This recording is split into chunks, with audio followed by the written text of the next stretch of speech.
Terima kasih. Baiklah, sebuah institut pengajian tinggi IPT berganding bahu dengan Jabatan Kehakiman Syariah Perak berkongsi kepakaran masing-masing.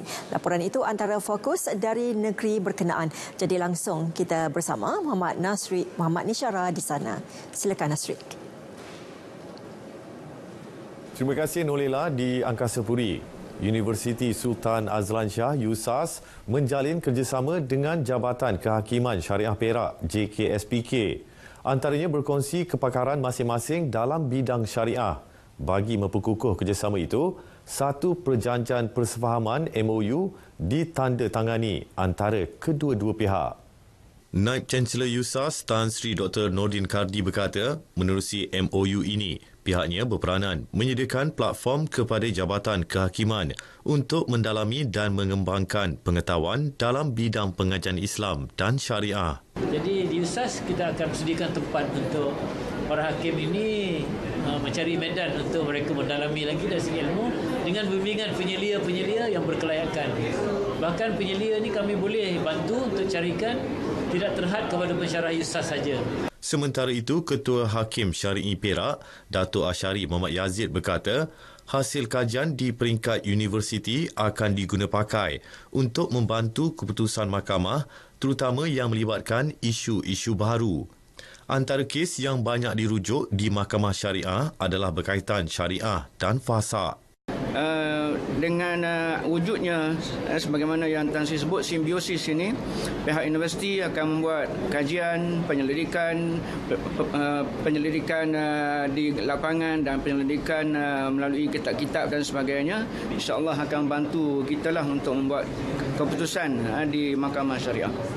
Ketika ini, terdapat 120 penuntut USAS yang mengikuti pengajian di peringkat sarjana dan doktor falsafah, PhD dalam bidang syariah dan usuluddin. Kira-kira 10 pekebun kecil di Air Kuning Tapah memohon pihak berwajib untuk mengambil tindakan bagi permasalahan gangguan lembu dan kerbau di sekitar ladang di kawasan berkenaan sejak 4 tahun lalu.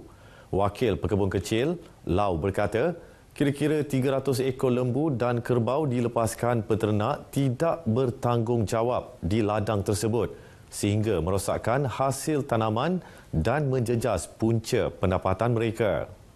Jelas beliau, kerugian yang ditanggung pihak terjejas juga bertambah berikutan tiada tindakan sewajarnya diambil meskipun laporan telah dibuat. Kita sehingga tak dapat apa-apa cara penyelesaian.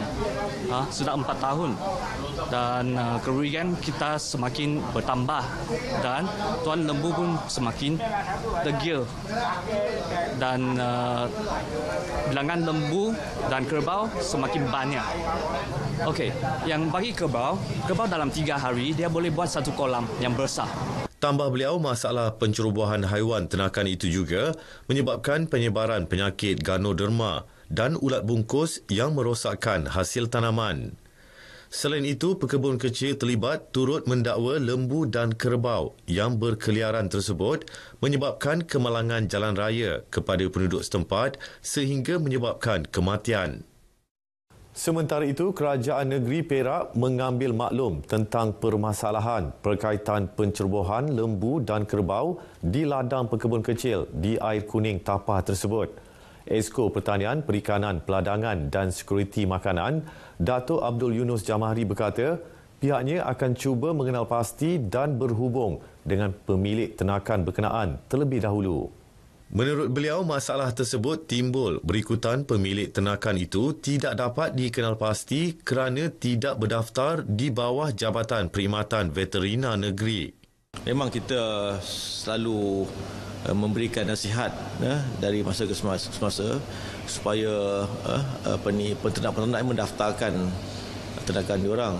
Tapi sekiranya mereka tidak berbuat demikian, bila ada kita mengadakan operasi untuk menangkap haiwan-haiwan yang berkeliaran ini, kita akan kenal pasti pemilik tersebut dan kita boleh kenakan kompaun lah kepada mereka yang terlibat. Tapi kalau mereka tidak tampil ke hadapan, jadi binatang tersebut kita akan rampas lah.